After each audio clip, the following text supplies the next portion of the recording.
Quelle était l'ampleur de la mobilisation des Gilets jaunes aujourd'hui et les conséquences?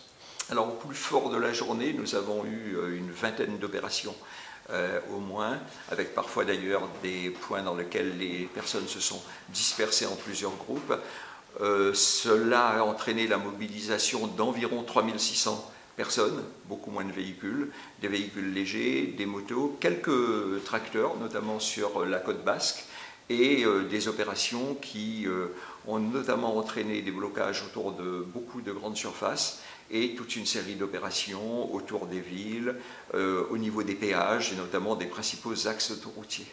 Alors aujourd'hui, nous avons mobilisé près de 400 membres des forces de l'ordre, dont 350 d'ailleurs membres des forces de l'ordre du département, renforcés par une cinquantaine de gendarmes mobiles. Nous ferons en sorte que les forces restent mobilisées autant que nécessaire. Je voudrais néanmoins souligner que nous comptons à ce stade 8 blessés, heureusement légers, sur le département.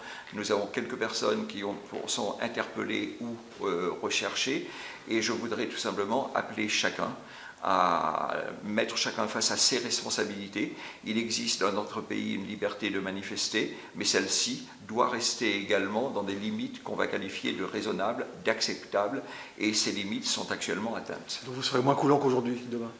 Ben, il va de soi que demain, nous devrons, comme on l'a fait d'ailleurs aujourd'hui dans les cas extrêmes, lorsqu'on a pu constater que la sécurité des usagers de la route, de l'autoroute, était mise en jeu de manière excessive, nous avons effectivement fait intervenir les forces de l'ordre. Ce sera encore plus le cas demain.